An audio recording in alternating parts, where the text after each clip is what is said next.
drug fraud is the #1 narcotics issue facing the United States of America.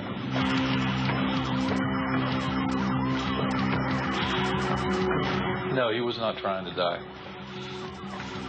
I think he was just, you know, doing stupid things that stupid kids do.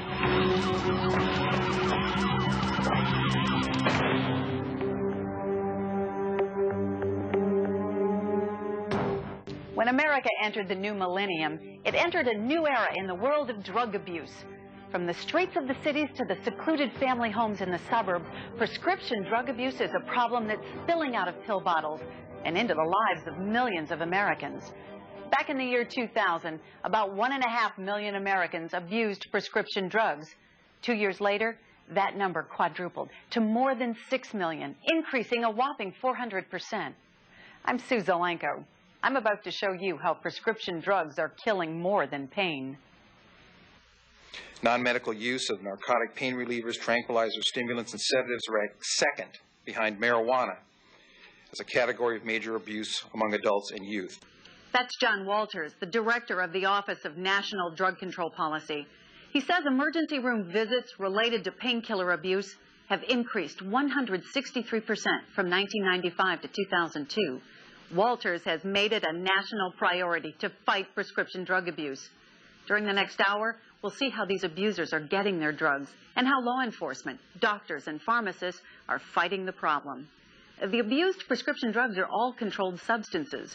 The DEA places drugs into one of 5 categories based on the substance's medicinal value, the harmfulness, and the potential for abuse or addiction. Schedule 1 includes the most dangerous drugs with no recognized medical use, like heroin and cocaine, while Schedule 5 contains the least dangerous drugs. Sentencing laws vary depending on where the drug falls on the schedule. Here are some of the drugs they're dealing with. Hydromorphone is a Schedule II narcotic. One brand name is Dilaudid.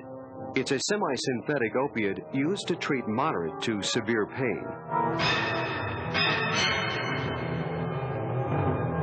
Oxycodone is also a Schedule II.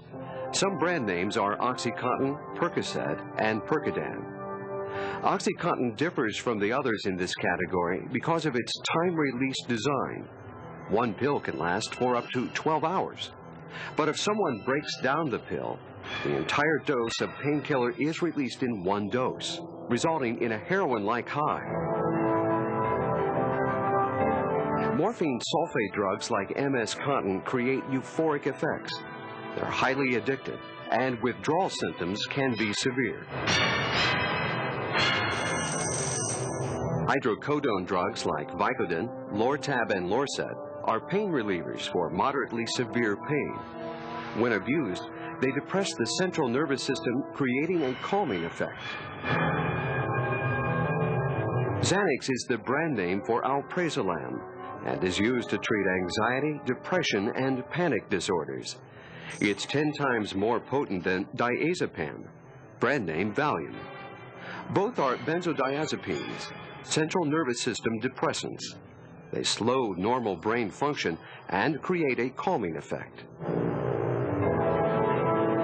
Dextropropoxyphens, like Darvocet and Darvon, are synthetic opiates prescribed to treat mild to moderate pain. Abusers like their euphoric effects.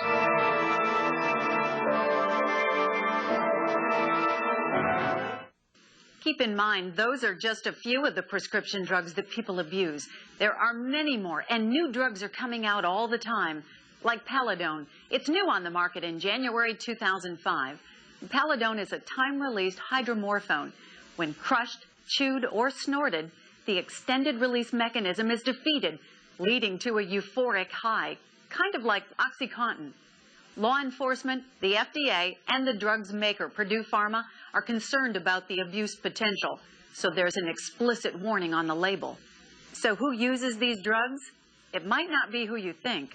John Lawson had to do something no parent should have to do: plan a funeral for his son, Nicholas.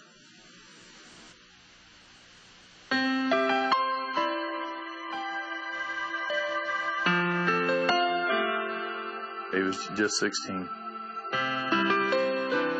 there's a lot of guilt that I feel.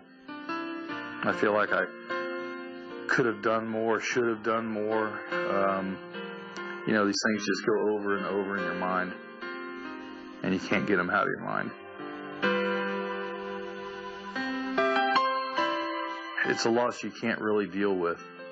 I mean, it's unnatural for a child to die before a parent. He was definitely out of control and, you know, doing things that they shouldn't be doing. But he got a hold of some prescription drugs at a neighbor's house, and they were narcotics, and I don't think he really knew just how strong they were. One of them was fentanyl, which is a lollipop delivered drug. It looks like candy. And he came in about 10 or 11, which, you know, was kind of late, but still, it was Saturday night. He was acting goofy, but, you know, I didn't smell alcohol in his breath. You know, I didn't know, you know, what was going on. And he went to bed.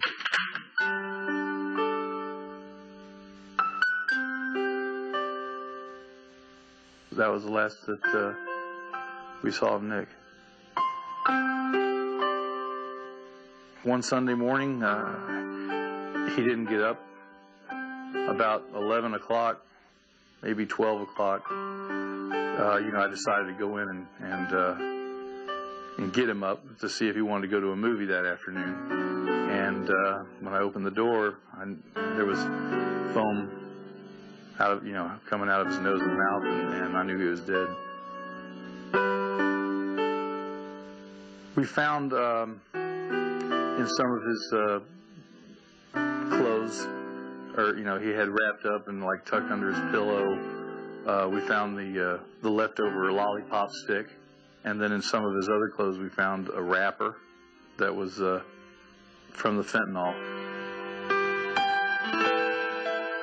You know, Nick was a good kid. Yeah, he screwed up and he did something he shouldn't have. I don't think he realized what he was doing or what he was getting into. He should be here today, annoying the heck out of me. No, he was not trying to die.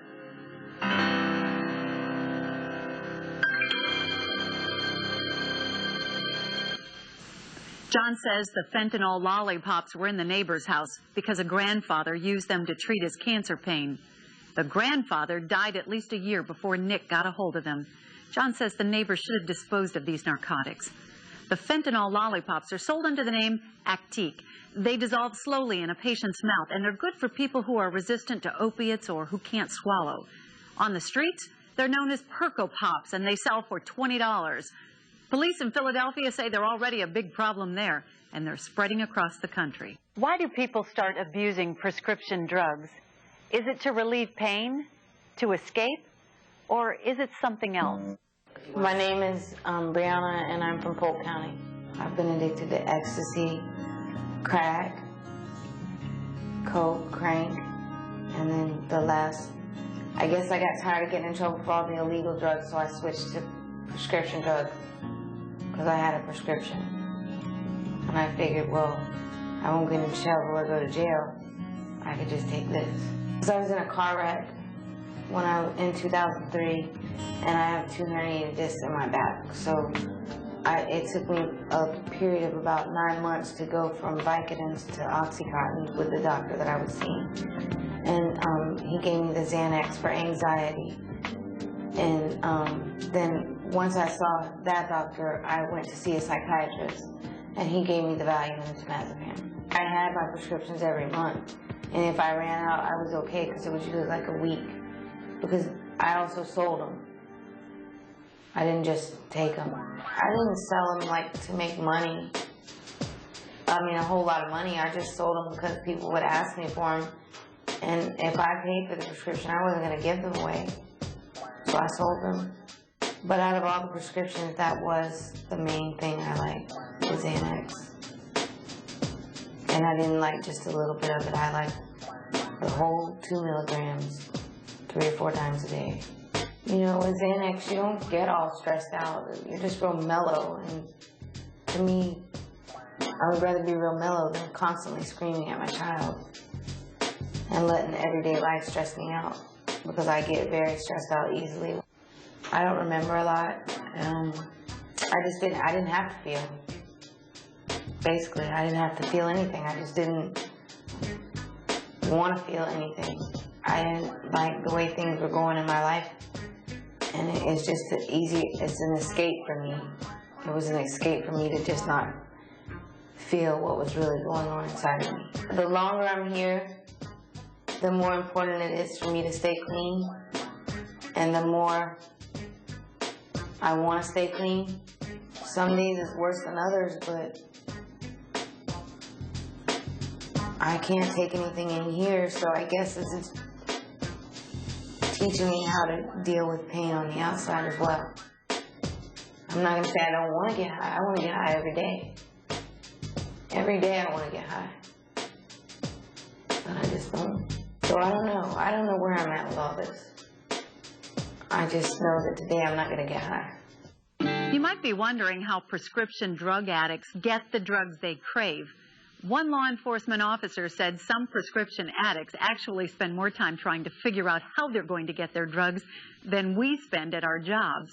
One way to get the pills is to divert them, meaning transferring a drug from a lawful to an unlawful use. For example, a person might visit a doctor complaining of back pain. Well, that doctor then writes a prescription for a painkiller. The patient then takes that legitimate prescription, changes the number of pills to be dispensed or maybe something else on the paper, and takes the now illegally altered prescription to a pharmacy. Another way is called doctor shopping, when one person goes to multiple doctors with the sole purpose of obtaining multiple prescriptions for medication. Sometimes drug seekers resort to violent activities, and innocent people are getting caught in the crossfire. We had a robbery at the pharmacy that I was working at. It was a hot August afternoon in Madeira Beach, Florida, when a man came into an Eckerd, now CVS drugstore. He asked to transfer a prescription. After checking with the original pharmacy, the pharmacist refused. The man left, but he came back. I was talking to our cashier right near the register, and he came in, and next thing I know, he walks behind the cashier area of the pharmacy, and I looked at him and said, "Hey, you can't come back here." He immediately grabbed our cashier, pulled out about a 4-inch knife, and stuck it to her neck. Unfortunately, pharmacy robbery numbers are on the rise. In the past, and when I say past, approximately 10, 15 years ago, it was almost an abnormality for a pharmacy to be robbed for its drugs. I mean, it would happen on occasion. It is becoming more of a growing trend. NADI is the National Association of Drug Diversion Investigators. Lisa McElhaney teaches fellow law enforcement officers how to spot and investigate drug diversion. She has spent the past 15 years as a drug diversion investigator in one of Florida's largest counties. She's an expert about crimes related to prescription drugs.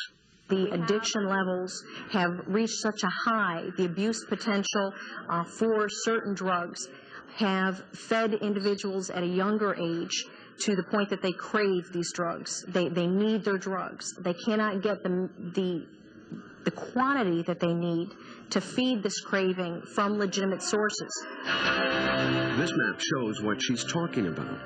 According to RX Patrol, an online information clearinghouse for drug diversion, there were 297 pharmacy and hospital robberies and 109 burglaries during the past 2 years. Most of the bad guys showed a weapon, usually a gun or knife. There were also hundreds of cases of forged and fraudulent prescriptions. Pharmacies aren't the only places drug seekers are robbing. We also see a tremendous increase in burglaries, where individuals will report that somebody broke into my house and the TV and VCR is still there, but they took everything out of the medicine cabinet. But those cases aren't always what they seem. McElhaney says many of the crimes are legitimate, but officers need to be careful when writing their reports about home robberies and burglaries. She says people will sometimes fake a robbery or burglary to get a police report saying their drugs were stolen. Then they take that police report to their doctor in an effort to get another prescription. And in many instances, if you basically sit them down and advise them that filing a police report is a crime, in many instances they'll back off. Some ways to tell.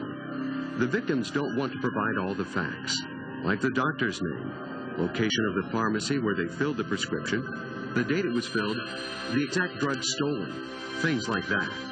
They just want a simple report saying drugs were stolen. So when you push them for the facts, when you push them for more information, most of the individuals that are attempting to file a fraudulent report will back off.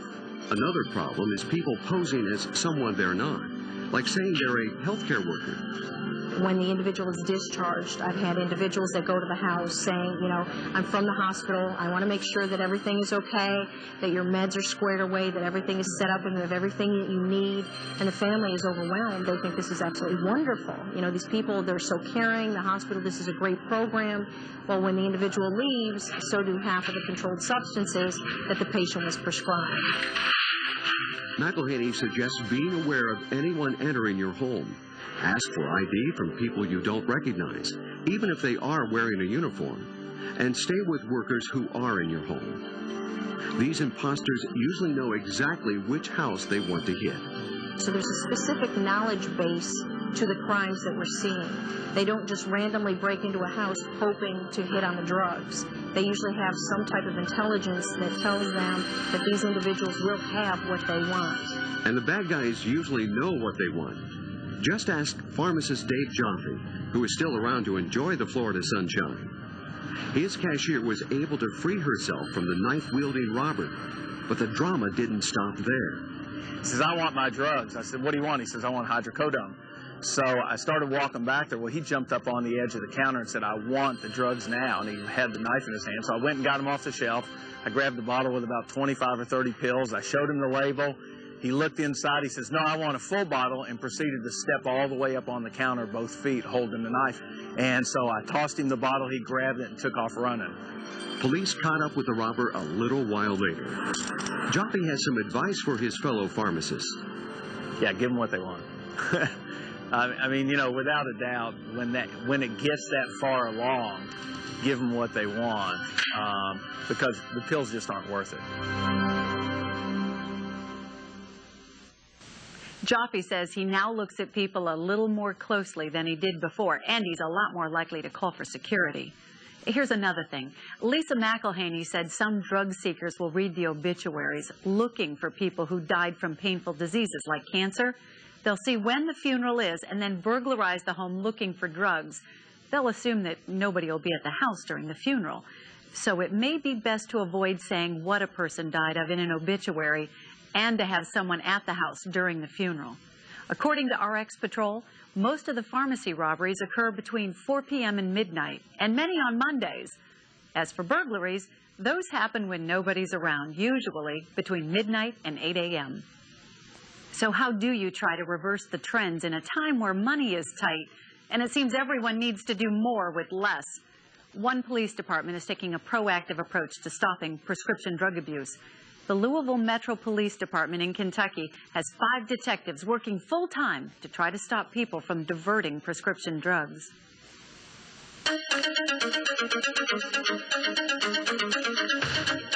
The illicit drug war, we won't stop fighting it, but I don't know how we're going to win. The prescription drugs, we can stop it. How do we stop it? Awareness through education.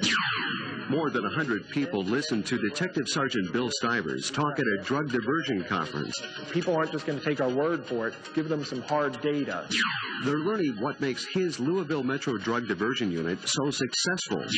Since 1990, the department has caught about 4,800 drug diverters. The traditional drug addict that you think of, a disheveled, poverty-stricken person, that's the face of a prescription drug offender. And so is that of a doctor, a lawyer, a policeman. It will reach out and grab anyone. My newsletter. So Detective Stivers is trying to get the word out and ask for help anywhere and in any way he can get it. he uses a monthly email newsletter, which goes to law enforcement, doctors, nurses, pharmacists, and any other healthcare professional. The newsletter, what does it do? It highlights prescription drug fraud offenses or patterns that we are encountering in Louisville. It highlights the arrests that we've made in Louisville. And by sending that out to other agencies, they can be made aware of the problems we're dealing with and compare it to what they have and hopefully come up with a solution. The newsletter takes a somewhat humorous tone about a serious issue. It summarizes the month's arrests, case highlights, and gives credit where it's due. When a healthcare professional gives us information, they like to get something back. It may be something as small as a phone call from us saying thank you. It might be something as small as seeing their name in the newsletter. Or it might be bigger. Every month, Stivers and his department award a Mug of the Month. It goes to the person who provides the lead or tip leading to the most significant arrest. All the detectives on the squad talk about who deserves the mug. People love it. They like to be rewarded. And what does that do? That enhances our communication, builds more tips, builds incentive on the healthcare professionals' side to combat prescription drug fraud. They know that their efforts are being rewarded. Stivers also talks about his RX alert. It goes out via email whenever it needs to warn of a situation needing immediate attention. Type of complaint. Once the tips and arrests come in, a computer tracking program keeps everything straight. What I suggest is a prescription drug fraud database that tracks a person by both the name that a prescription was written in and the arrestee's actual and true name, as well as the prescribing doctor, the pharmacist, the medication, quantity. But the arrests don't come without communication and cooperation. Just as much as the healthcare professionals have to be a little bit of a police officer now, the police officer has to know something about the medical prescribing practices. The two realms have now merged. And that overlap is this huge chasm of an issue, which is prescription drug fraud. Sometimes it's the doctors law enforcement needs to worry about. Some unscrupulous doctors run pill mills, meaning they'll write prescriptions for just about anything, legitimate or not. Often those offices are obvious. Lines will be out the door, people will gather around them, or the office might have strange hours like this one. Notice the sign here. It says that it's open from 6 to 9 p.m. Monday through Friday and from 2 to 5 on Saturdays. These out-of-the-ordinary clinic hours could be a sign of illegal activity. Also, the office isn't exactly in the best of shape, another sign of a possible problem. The director of the Drug Enforcement Administration, Karen Tandy, says only 51 doctors were arrested and prosecuted for prescription diversion in fiscal year 2003. This is a percentage of doctors who've been prosecuted at, I believe it averages out to, if you look at the number of registrants, there are almost 1 million. The number of 51 doctors is, I believe, 0.005% of all of the doctors out there.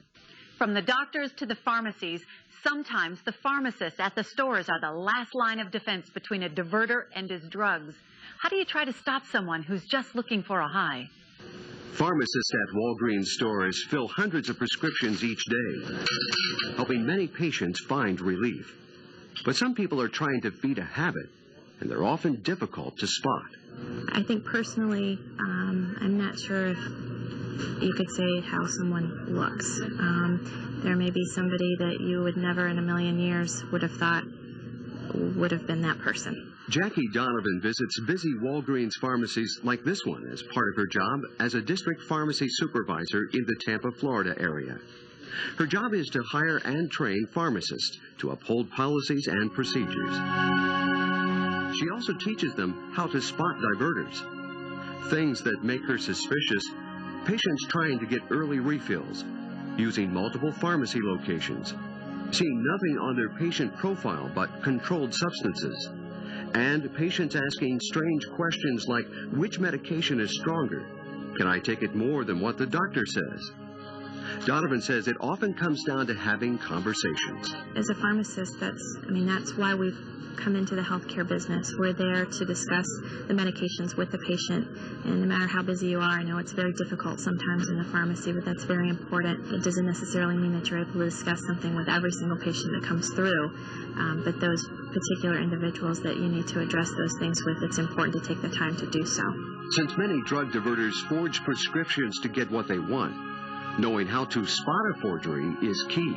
Sometimes it's pretty obvious. A lot of times changing quantities, changing dates, or even the strength of a drug. Sometimes it's not obvious, but based on what you typically see the doctor write for, if that seems odd to you, that he typically doesn't write for that certain type of strength or that certain quantity, you may have cause to question the prescription. Doctors can also help by paying attention to dates.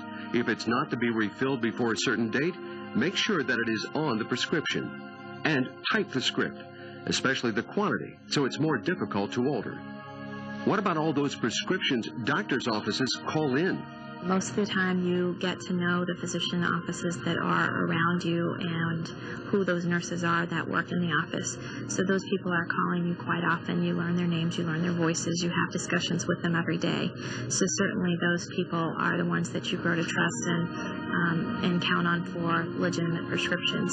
Here are some red flags. Someone calling in a prescription you haven't heard from before. Prescriptions called in after hours. Voicemail messages without callback numbers, and an odd prescription from a doctor you trust. I think doctors tend to a lot of times use the same prescribing habits, and you become familiar with those habits. That would be a reason to possibly suspect that prescription or at least question what was going on with that. Recognizing all of the signs comes down to experience and training. Something Donovan says pharmacists don't always get in school since students are trying to absorb so much information at once. She says on-the-job training is key. If you haven't actually gone through those situations yourself, it certainly is an uncomfortable feeling and one where you have a lot of questions running through your own mind as to how I should deal with this particular situation, because it is my decision now. So I think it just comes with time and comes with experience. Physical security is also important in a pharmacy. Donovan says Walgreens and other pharmacies take several precautions. Many medications are in locked cabinets, and only pharmacists have the key. The cabinets are not where customers can see them from the windows. The doors to the pharmacy are locked with only authorized personnel allowed in, and security cameras watch the pharmacy at all times. Donovan says no drug is worth losing your life.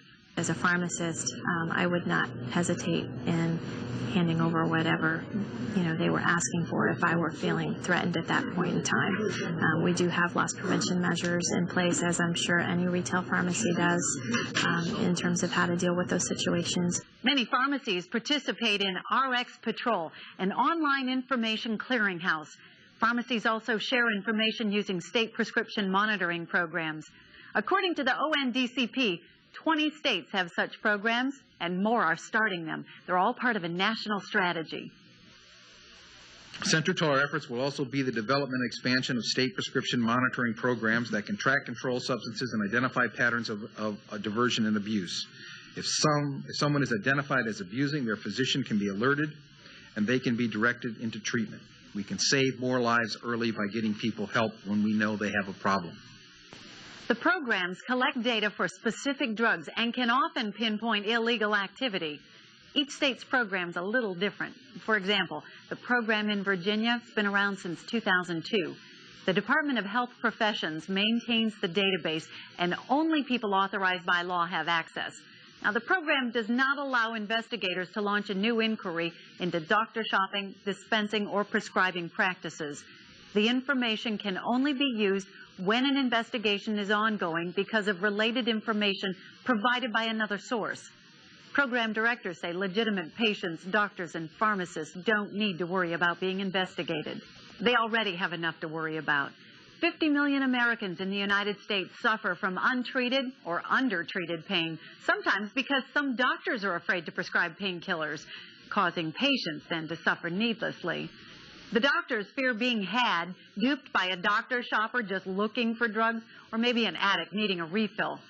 So how is a doctor to know what to do? It's all about the relationships. Pain is invisible. One of those things that's not easy to test. I'm Dr. Sherry Siegel.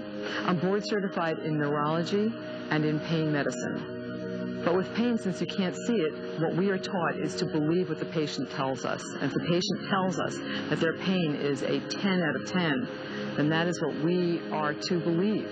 Dozens of drugs exist that can help people with pain function normally. The medications handle the pain, but the potential for addiction and abuse exists. Most of what I do is ask questions. Those questions mean taking a medical history, doing a full physical examination, providing the necessary tests, and documenting everything. It also means looking for subtle signs that could signal drug abuse and misuse. Things like ulcers in the nose, skin-popping scars from injecting drugs under the skin, track marks from repeated rows of injections, constricted pupils, yellow eyes. We don't learn in medical school, and very few of us learn in our residency either, both how to treat pain and how to look for issues of abuse or addiction, just like I mentioned before. That's why Dr. Siegel now travels the country teaching doctors how to treat pain while protecting themselves from being doctor shopped. She is the medical director for health policy at Purdue Pharma, makers of the painkiller OxyContin and other drugs. She avoids using the words red flags when talking about signs of possible diversion. I would sooner use the word yellow flags, because there's no one thing that says this is a diversion tactic and this is a cry for help. So it really is in your relationship, and your relationship unfolds as time goes on. Some of those yellow flags: a patient coming in at the end of the day when the office is about to close, an appointment right before a weekend demanding a drug refill, repeated episodes of lost or stolen prescriptions, requests for specific drugs, and reciting textbook symptoms. Because as a doctor, I know that I'm on the front line. People who abuse prescription drugs, one of the main sources is doctor shopping. And so people who pose as patients abuse their right to go to doctors and abuse doctors and doctors' trust to get the drugs that they want to abuse. Often the next step for abusers is the pharmacy. Dr. Siegel has prescription writing advice for fellow physicians. One really important thing is to write the number out. The way we would write out a check, instead of just writing 10 as a 1 and a 0, write the word T-E-N. Because then it's very difficult for someone to take a pen and alter the 1, making it a 4, or making it a 7, or adding 0. She also suggests tamper-resistant prescription pads. The pads are treated so if someone tries to rinse the words, the ink will bleed, not disappear. An artificial watermark shows the difference between an original and a copy. Microprinting that cannot be copied or scanned. An RX on the back is printed in disappearing ink. When you rub it, it goes away, but comes back when the ink cools off. And there's another simple way to protect yourself. Instead of just writing dispensed or prescribed XYZ drug, 5 pills of XYZ drug, I actually took a photocopy of the prescription I actually wrote. If the pharmacist calls and says, gee, this prescription looks funny, did you write such and such? Dr. Siegel says it's important to always keep the legitimate patient in mind. In the United States, we believe someone to be innocent until proven guilty, and that's exactly how, as a physician, I believe we should approach people who come in saying they are in pain and their lives are not normal as a result of their pain. When we practice medicine out of fear and not out of good medical studies and things like that, we're not doing a service to the community nor to the patient. The best way to practice is out of knowledge. Purdue Pharma will provide free tamper-resistant prescription pads to any doctor who wants them. To order, call 877-88-RX-PAD. The pads will be formatted to meet the requirements of the Board of Pharmacy in your state. There are also other sources of tamper-resistant pads. Some more advice about writing prescriptions? Keep the pads locked away and secure. Don't leave them in the exam room. Never sign an incomplete prescription. And do not print your DEA number on the pad. And another piece of advice for doctors, Ask for a photo ID for every patient. This could stop someone from using another person's insurance card. But one thing to keep in mind, pain patients need their medications. We must ensure that pain medications are still available for legitimate medical needs. This should not be a trade-off between more people suffer pain in order to stop addiction and in order to stop abuse. When people go to the hospital, they expect the best possible care. A majority of doctors and nurses uphold their oath to do no harm. But there are a few who treat their patients while impaired, usually while they're high on painkillers. A study surveyed doctors and nurses anonymously and asked how many were drug and alcohol dependent. The answer? 1 in 6. One hospital dealt with an extreme case of an impaired nurse and made sweeping changes. Riverside Hospital wants to know why many of its patients suffered, and police say it happened at the hands of a trusted nurse. Now, the nurse is accused of stealing her patients' painkillers, but how did she get away with it for more than a year? Riverside Hospital estimates a dozen or so patients suffered needlessly, but no one got sick and no one died as a result of this nurse's actions, according to the hospital. After a month-long investigation, they say they now know how this nurse switched medications. Doris Moreland is now in prison and without a nursing license after what happened at Riverside Hospital in Columbus, Ohio, part of the Ohio Health Network.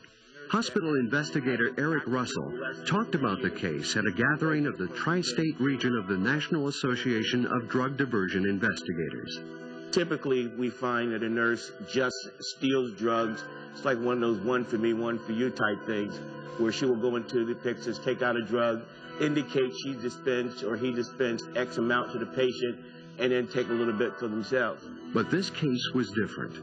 An alert nurse noticed a tiny pinprick on the top of a vial of Dilaudid. She looked at others and noticed the same thing. Turns out Moreland had manipulated hundreds of vials during the 18 months she was diverting drugs.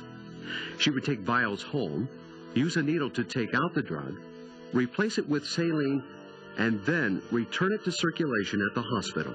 When we saw the problem, it wasn't your typical drug diversion. It was drug tampering. You know, we have, I think we have an obligation to our public to let them know, hey, you know, there was a potential harm issue involving you while you were in our hospital. The hospital says it didn't detect it sooner because Moreland worked nights and floated from department to department.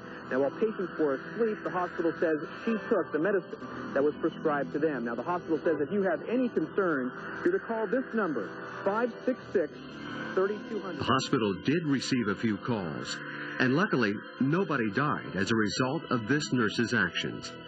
But that isn't always the case, and the problem isn't rare. I would encourage all of healthcare to really, really look at this as a problem, because it is a problem. It's been in my experience, I average between 12 to 15 drug diversion cases a year. And that's just in one organization. So Russell's hospital has built a working relationship with the Columbus Police Department. I would like to be on the first-hand onslaught of the potential problem because a lot of evidentiary value is lost when we don't catch the nurse in the act and we're working off a paper trail a lot of time. Obviously, that narrows the field to... Kane says he forwards about 50 cases a year to the prosecutor's office, and a majority of them end with a plea bargain. But that's still a conviction, and usually means disciplinary action from the nursing board. I think anybody, whether it's a nurse, a civilian, regardless, if they know the consequences are going to be, I'm going to be taken away from my daily routine, I'm going to lose my job, I think that message is clear enough that it's time to stop what we're doing. Word spreads quickly when a nurse or a health professional, per se, is let off in handcuffs. If that doesn't curb the appetite for theft, or diversion as it would be called, I don't know what else would. But nothing will ever stop nurse diversion completely. So the education about the topic continues. I think all healthcare organizations have to be very, very proactive because, again, it is a problem, the availability of these drugs, are there. You know, there are flags, and oftentimes we look at these flags and we don't put one with the other. But you got to put all the flags together. One flag does not mean that a person is diverting narcotics. Those flags include mood swings, severe weight loss, high drug waste records, excessive time spent near drug supplies, suffering work performance, volunteering for many overtime shifts. If they're not at the hospital, they can't get their drugs, and insistence of administering narcotics personally to patients. After the Doris Moreland case, Ohio Health changed some policies. Investigators now look at Pyxis reports regularly to check things like waste records and nurse overrides. The hospital also changed how many vials of medication it kept in the Pyxis. Russell tells audiences the key is reporting violators and getting them the help they need. Nurses that divert drugs are not bad people. Their actions are bad. But I think over the years, people have equated action with behavior. No, they have committed a crime. The person may be a good person, but we're not talking about good or bad people. We're talking about the commission of a crime. Kane and Russell say that nurses divert drugs more than doctors. It's a matter of accessibility. Doctors usually prescribe the medicine, but they don't administer it themselves. Nurses are also likely to self-medicate because they know the proper dosage. Kane says it's also important to keep in mind some diverters may not be users. Sometimes nurses take the drugs to give or to sell to their friends. So it seems logical to include training about drug diversion in nurse training programs, and many schools do. Dr. Jean Wartok, Dean of the College of Nursing at St. Petersburg College in St. Petersburg, Florida, talked about what future nurses learn at her school. We make sure that the students are aware of the signs and symptoms of drug diversion among coworkers, what the temptations are to divert drugs, and certainly a great deal about the intervention project for nurses here in Florida, where nurses can receive treatment if they have that problem. I know when I was teaching the class myself, one of the things I said to the students that the statistics are that 1 in 5 nurses. So if you're sitting in a classroom, you've got someone in front of you, on either side of you, and behind you, 1 of the 5 of you. You know, I think that really brings it home that it could be anybody. I think a lot of nurses divert drugs and don't even realizing they're doing it when they take one patient's medication and give it to another patient, or they take a patient's medication and take it themselves. And it may start with something as simple as a Tylenol. You've got a headache, you know that there's a drawer full of Tylenol for such and such a patient, and you say, oh, well, I'm going to take that Tylenol. Well, next time maybe I'm going to take that codeine, or I'm going to take that Demerol, I'm going to take that Valium. So it's very easy once you slide on that slippery slope to, you know, end up in a serious problem. We have a lot of emphasis on ethics at St. Petersburg College. We have an ethics requirement as a gen ed requirement, so I know those kinds of issues are talked about in the ethics class. And then in every course in the nursing curriculum, we talk about ethics. And I think that's an excellent time to bring it up when you're talking about the ethical issues that nurses face, the ethical issues of what should I do and what shouldn't I do in any given situation. And it's easy to look at, well, what should I do if I see another person doing it, but what am I going to do if it's myself? And I think that's a good time to bring it up, you know, whether it's someone else or whether it's yourself.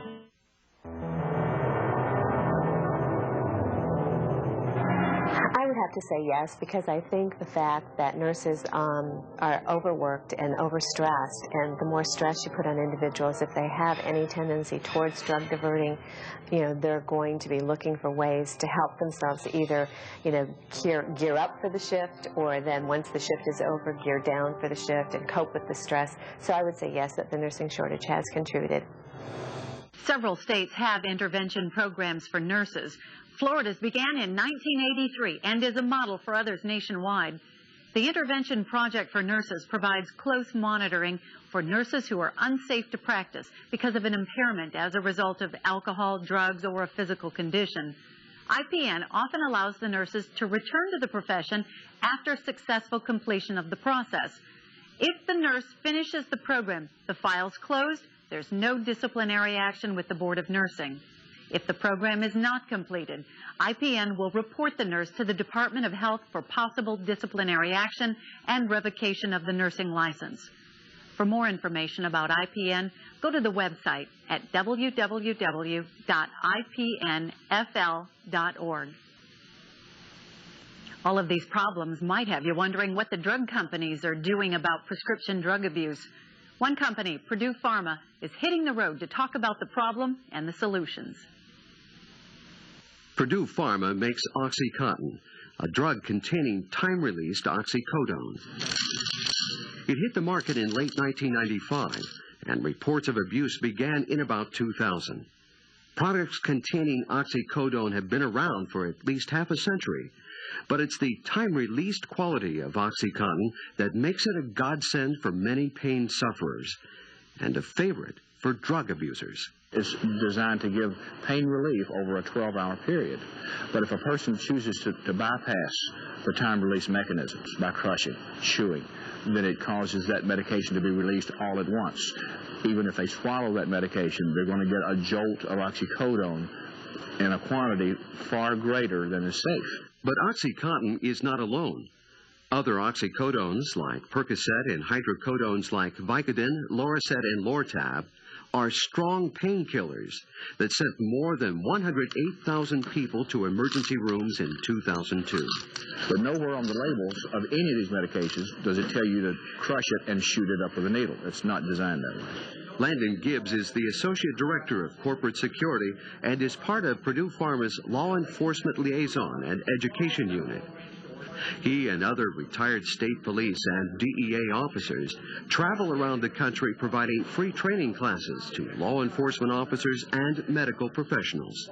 But we'll go in and talk to police officers about drug abuse and diversion in general, what the laws are that affect how a doctor must prescribe, what makes a prescription legal or not legal, how people doctor shop, how they scam doctors, how they alter and forge prescriptions, other sources of diversion, how to investigate a major case should they have a criminal prescriber in their area. And we do this for free.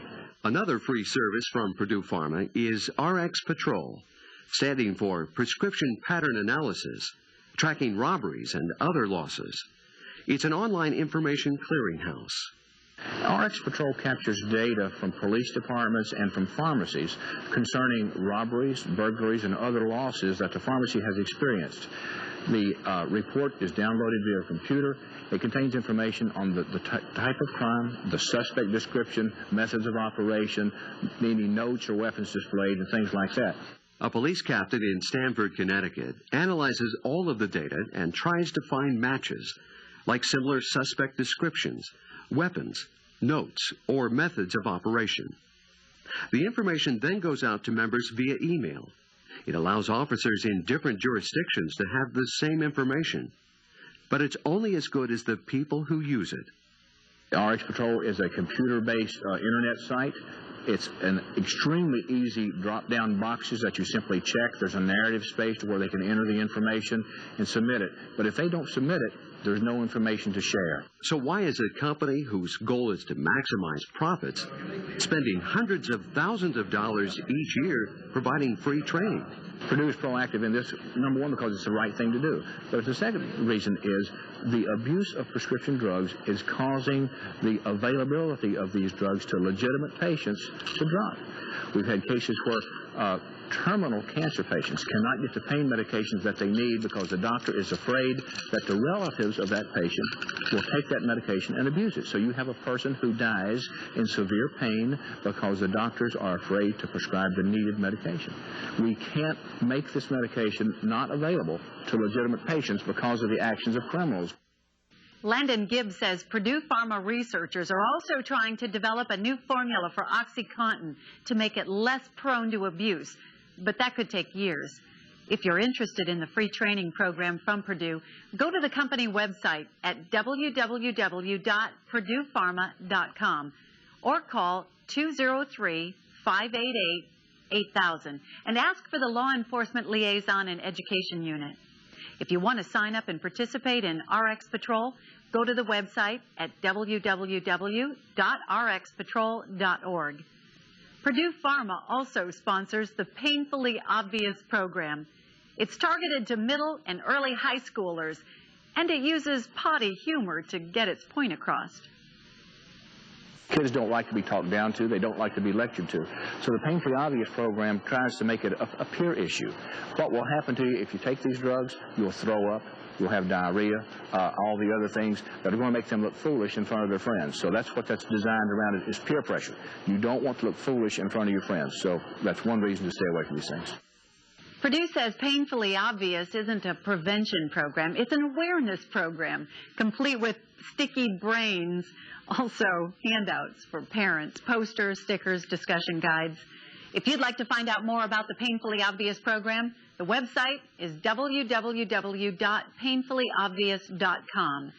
Another organization offering training is the National Association of Drug Diversion Investigators, NADI.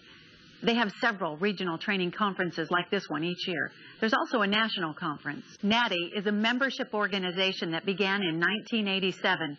Its objective is to improve members' ability to investigate and prosecute pharmaceutical drug diversion cases. The organization has a helpline where people can submit questions. It also helps distribute notices from RX Patrol, the online tracking system. There are also chapters in many states. NADI has a website. It's www.nadi.org. The Multi-Jurisdictional Counter-Drug Task Force training program also offers dozens of classes and free online training. You can read all about the classes at www.mctft.com. So what's next in the fight against prescription drug abuse? The information superhighway is posing lots of big problems. Chances are your email inbox contains messages about how to get drugs without a prescription. They link to all sorts of different websites. There are hundreds of thousands of sites on the internet that are engaged in the purveying of controlled substances to people who search for them on the internet. The issues that we have on the enforcement side are exacerbated because these internet sites do not list their address. You don't know where to find them. They could shut down one day and pop up under a new name the next day. The DEA, FDA, and ONDCP are now using web crawler technology to identify, investigate, and prosecute internet pharmacies that distribute controlled substances illegally. Now, keep in mind, it is illegal to buy a controlled substance from a foreign internet site and have it shipped to the U.S. The only exception is if the purchaser is registered with the DEA as an importer. Here's some advice about how to tell if an internet pharmacy is shady. The site does not participate in any insurance plan and requires all payments by credit card, cash, money order, or COD. Requires you to waive some of your rights before they send the drugs. Does not ask for the name, address, and phone number of a current physician. Advises sending drugs to a P.O. box. Or does not require a prescription.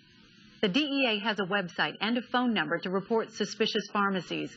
The website is www.deadiversion.usdoj.gov.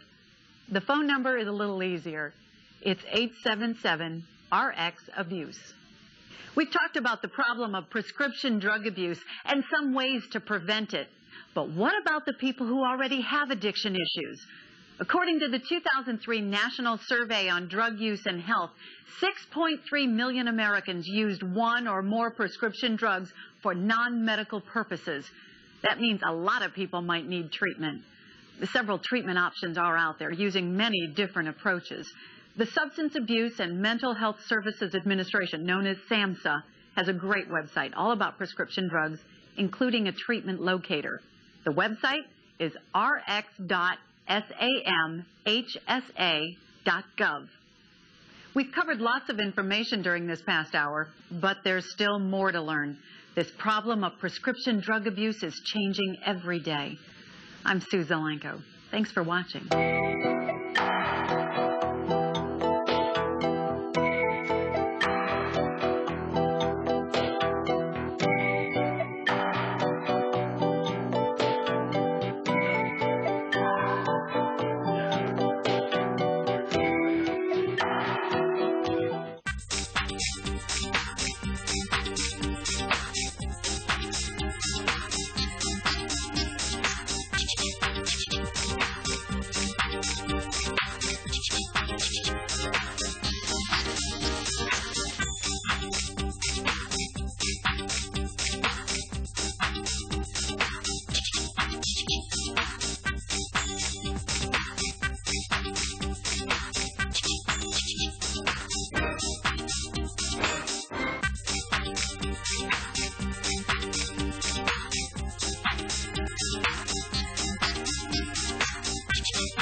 you do if a stranger talked to you?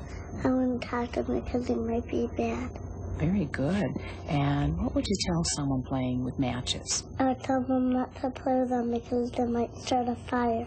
Wow. How come you know so much? My mommy told me. Oh, and what did your mommy tell you about drugs? Your children are listening. Are you talking?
When you're on it, you don't care. You're not aware at all. The way you think on ecstasy is that you're safe from anything. You'll do whatever you want. I had unprotected sex with that guy. What if I got something? You don't think you can catch AIDS, gonorrhea, syphilis? I got tested. I got HIV tested. And what makes you comfortable?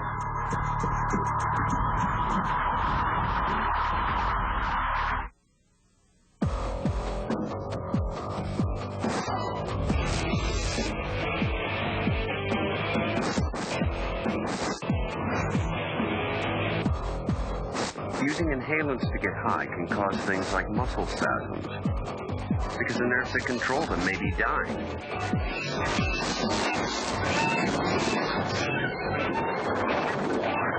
Dead nerves might come back.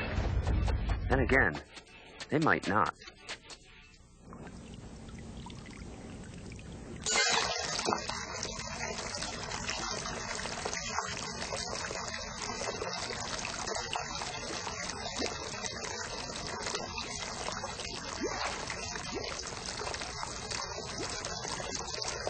Sniffing things to get high can deprive your brain of the oxygen it needs to keep you alive.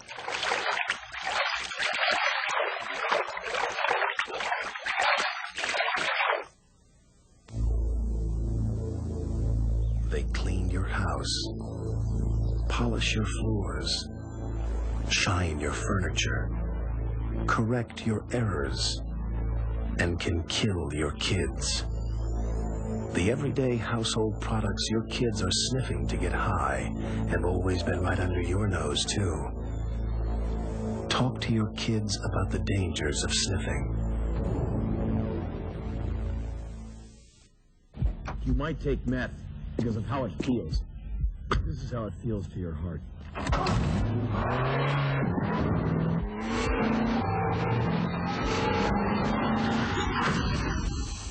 The only difference is you can't rebuild a heart.